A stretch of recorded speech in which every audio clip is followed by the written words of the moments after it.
they were going to accept the principle of restriction. In other words, they were going to go out. They were going to go out from the bondage of the desire to receive for oneself alone, but wish to become a nation of free choice. Because desire to receive for oneself alone, as we know, is embedded at the time of birth. This is robotic consciousness. Everybody naturally is born with an instinct of self-preservation. It is not something you have to learn, not something you have to acquire, but it is something we are born with. Then what is the purpose of all peoples being on earth if all it is to be born with a desire to receive for oneself alone as self-preservation and no other purpose? Then we are robots. Was that the purpose? To be born, to be robots and die. Along came Passover, and for the first time, a nation is going to represent the purpose of why we were created in the first place. And that is not to be robots. And the only way we can demonstrate an aspect of free will was the act of restriction. The act of restriction is the only prerogative that mankind, all of mankind, has in demonstrating his free will. Because if he just moves along the path of least resistance and moves with the tide, moves with the way things are going, without restriction, because it is only restriction that requires an effort. Nothing else requires an effort. To go into a store and buy bread and preserve yourself with food and so forth doesn't require effort. It is a normal, instinctive part of our life's procedure. It is only when suddenly we have a need, and at that moment we say, wait a second. While that need is very pressing, but what is my purpose here? To demonstrate that I am not part of robotic consciousness. In other words, if suddenly my clothes tear, it is a natural instinct for me to go out and buy clothing. That is not a decision I have made. It is a decision that has been thrust upon me. And then even the clothes I wear are designer's clothes. Even the decision what kind of clothes I'm going to wear is not even my own decision.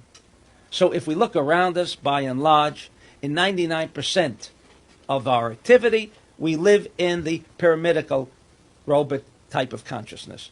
Self-preservation, whatever is necessary, we do it as a robot. But for the moment that we can enact, and we can instill an act of restriction, that requires free will. How many of us escape the traumas of a business, the traumas of illness, the traumas of family life? How many escape from all of it? If we were in total control, then why can't we control all of our problems if we're really in total control? So it is only an imbecile that does not stop for a moment to take account of himself and say, how much of my life is really under my control?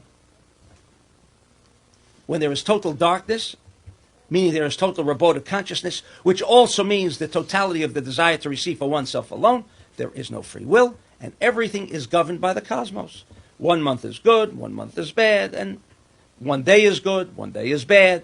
So we have our ups and downs. We think these ups and downs are the makings and doings of our own activity, and that is a total mistake. Because if everyone sat down and decided to take a log, I'm not talking about someone who has achieved the level of consciousness to understand that restriction becomes the major part of his life. But for the most part, if everyone would take a log, they would see that the same things happen on the same dates of the week.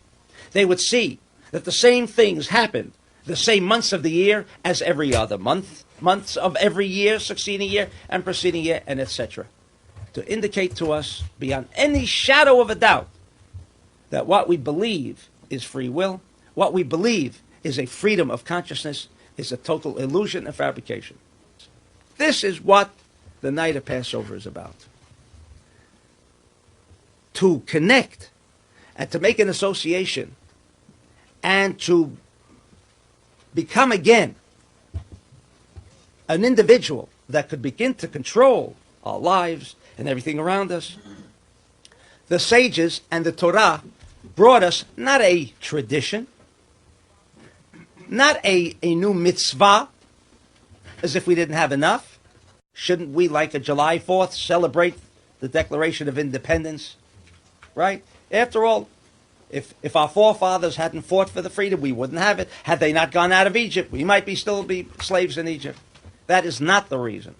The reason, because our celebration of July 4th does not, I believe, in any way enhance our consciousness, enhance our health, enhance our environment, enhance my position in society, gives me more wealth, gives me more happiness, gives me more everything else. July 4th, nobody claims does that.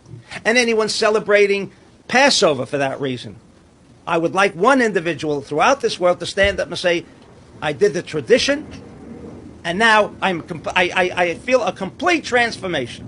Nobody. What was the difference? The only thing is we're saying, thank you, God, for releasing our forefathers from bondage, therefore I'm no longer a slave. But the next day he's back into slavery, into that robotic state of consciousness, no control over his life, etc., etc.